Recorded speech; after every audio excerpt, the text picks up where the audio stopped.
You are watching Festival After Dark, and now, the moment you've all been waiting for, it's Fat VIP, but I wasn't there last night because I took a little sleeping pill. I was trying to get rid of that sexy Sundance voice that I was getting. Well, don't worry, we were there scorching the scene. You don't even know, this is gonna be a fun segment, you're gonna love it.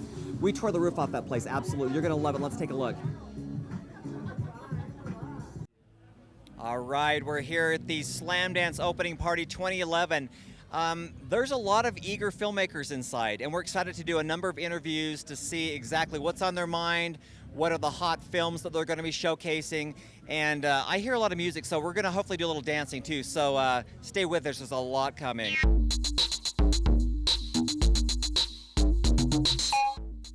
We work so hard on making these movies, so when we come here, we get to put all that away, and we just get to come and celebrate making the movies. If the deal happens, sweet. But ultimately, like, my whole filmmaking team is here, so we just get to hunker down, have some drinks, put the work behind us, celebrate a year's worth of torture. Everybody says you're funny. I mean, are you doing comedy? Now or anytime? Well, if I say I am, then they could go, you're not being funny. So I like to say it's like a cross between The Black Swan and Inception, my movie, but it's nothing like it. But then when it's funny, they're not expecting it to be funny, and they could laugh. I directed a film called Last Fast Ride, The Life, Loves, and Death of a Punk Goddess. The documentary is the story of her life, and she just had an amazing, tragic upbringing.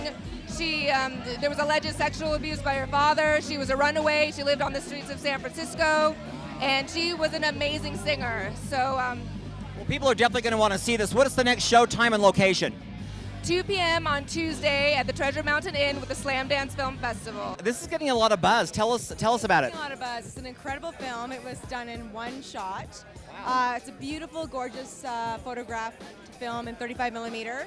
And we're so thrilled to be premiering here at Slamdance. For a little while, I'd been thinking about a natural progression of the style that I shoot in, which was eventually just make an entire film in one shot.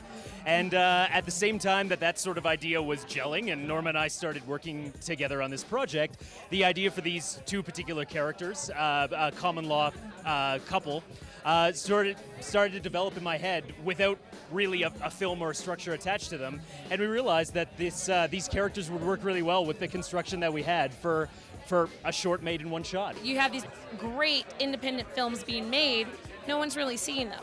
So Peter Baxter, who's one of the co-founders of Slamdance and the President, decided that all is not lost this year.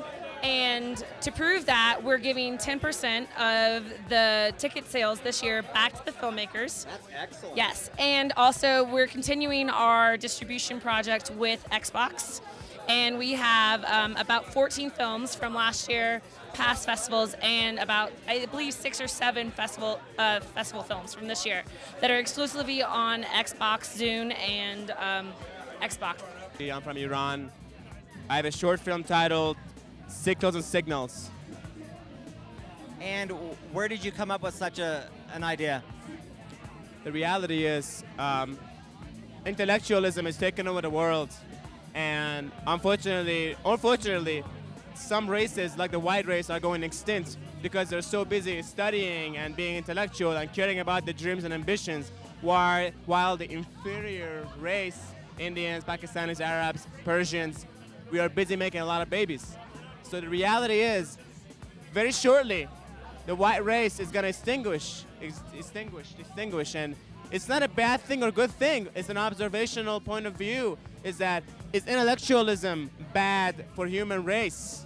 Because once you start to think so much about your dreams and hopes, you don't want to have babies because it's all about you and your ego and what my life is all about. While the brown people next door in the Pakistani place, red neighborhood, they're making babies. And let's face it, this world is about population. So white people, hear me out, reproduce now. The what's so interesting about this is, that's what we love about independent film, is because stories like these would never ever be told without this platform. Don't you love that? I absolutely adore being here.